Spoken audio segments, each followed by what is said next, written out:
Assalamualaikum warahmatullahi wabarakatuh. Perkenalkan, nama saya Marwati Rahayu dari kelas 03 Sake 013. Di sini saya akan membahas materi pertemuan bab 5, yaitu tentang uji asumsi klasik. Berikut ini adalah pemaparan pembahasannya. Uji asumsi klasik. Apa sih itu uji asumsi klasik? Uji asumsi klasik adalah serangkaian pengujian yang dilakukan untuk memastikan bahwa model regresi linear, khususnya yang menggunakan metode ordinary least squares atau OLS, memenuhi persyaratan dasar yang diperlukan. Tujuan dari uji ini adalah untuk memastikan bahwa hasil analisis regresi adalah akurat, tidak bias, dan dapat diandalkan. Uji analisis regresi yang mana nilai variabel tertentu akan dihitung dan tidak ada tes penerimaan klasik yang harus dilakukan. Sebagai contoh adalah nilai pengembalian saham dihitung menggunakan model pasar atau model yang disesuaikan pasar. Pengembalian yang diharapkan dapat dihitung menggunakan persamaan regresi, tetapi tidak perlu diuji untuk asumsi klasik. Berikut di sini ada jenis-jenis uji asumsi klasik. Yang pertama itu uji normalitas. Memastikan bahwa residual dari model regresi mengikuti distribusi normal. Metode yang sering digunakan termaksud uji Kolmogorov, Smirnov, dan Shapiro-Wilk. Contohnya, yang pertama itu digunakan untuk sampel besar untuk menguji kesesuaian distribusi residual dengan distribusi normal. Yang kedua itu lebih efektif untuk sampel kecil menguji apakah data residual berdistribusi normal. Yang kedua ini ada uji heteroskedastisitas, menguji apakah varian residual tetap konstan di seluruh rentan nilai variabel independen. Jika variabel tidak konstan ini dapat mempengaruhi estimatis parameter, contohnya grafik residual. Visualisasi scatter plot residual terdapat nilai prediksi pada pola yang tidak diacak menunjukkan heteroskedastisitas. Yang kedua, uji Brecht-Pagan, yaitu tes statis yang digunakan untuk mendeteksi heteroskedastisitas. Berikutnya jenis uji asumsi klasik yang ketiga itu uji autokorelasi. Memastikan bahwa tidak ada hubungan antara residual yang seharusnya independen satu sama lain. Uji ini penting terutama dalam analisis data time series. Contohnya, Darwin-Waston mengukur tingkat autokorelasi dalam residual. Nilai mendekati 2 menunjukkan tidak adanya autokorelasi. Berikutnya yang keempat itu uji autokolinearitas, menguji adanya hubungan linear antara variabel independen. Jika terdapat multikolinearitas, ini dapat mengganggu estimasi koefisien regresi. Contohnya, varian inflation factory atau VIV.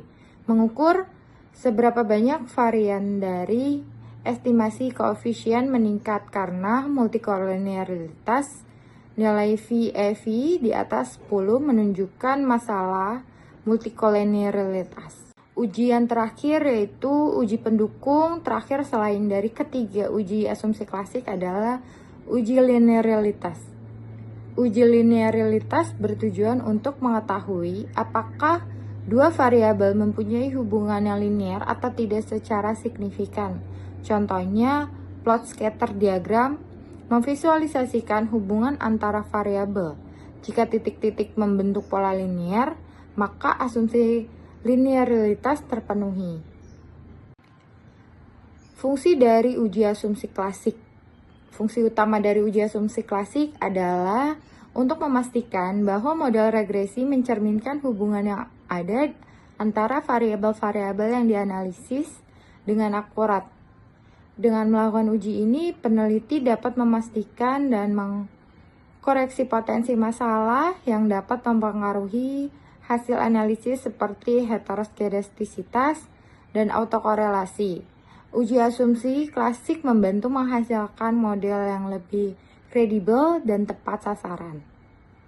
Lalu selanjutnya di sini ada perbedaan asumsi klasik regresi linear sederhana dan berganda. Yang pertama itu uji normalitas, menguji apakah residual atau selisih antara nilai aktual dan nilai prediksi berdistribusi normal. Jika tidak normal, maka model regresi yang kita buat mungkin tidak akurat. Yang kedua itu uji linearitas, menguji apakah hubungan antara variabel independen dan dependen bersifat linear. Jika tidak linear, maka model regresi linear tidak cocok digunakan. Yang ketiga, uji heteroskedastisitas, menguji apakah varian dari residual konstan untuk semua nilai variabel independen. Jika tidak konstan atau heteroskedastisitas, maka model regresi yang kita buat mungkin tidak efisien. Berikut yang keempat, yaitu uji multikolinearitas, menguji apakah terdapat korelasi yang tinggi antara variabel independen. Jika ada multikolinearitas, maka sulit untuk mengidentifikasi pengaruh masing-masing variabel independen terhadap variabel dependen. Yang kelima, ada uji autokorelasi. Khusus untuk data time series, ini menguji apakah terdapat korelasi antara residual pada satu pengamatan dengan pengamatan sebelumnya.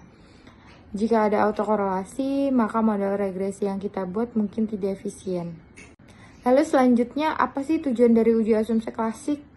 Tujuan utama dari uji asumsi klasik adalah untuk memberikan kepastian bahwa model regresi yang dihasilkan memiliki ketepatan dalam estimasi.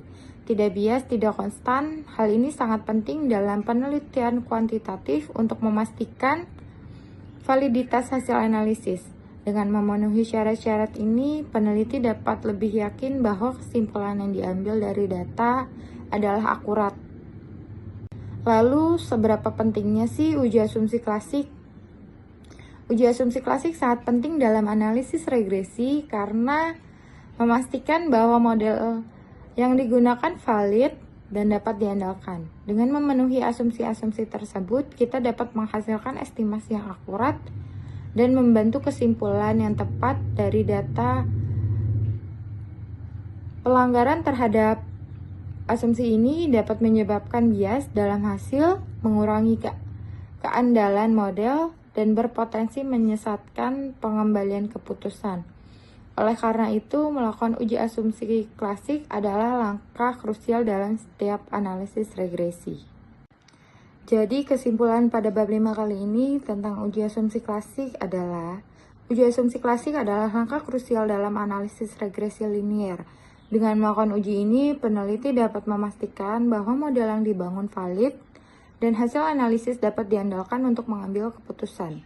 Jika salah satu asumsi tidak terpenuhi, peneliti perlu mempertimbangkan transformasi data atau menggunakan metode regresi alternatif yang lebih sesuai.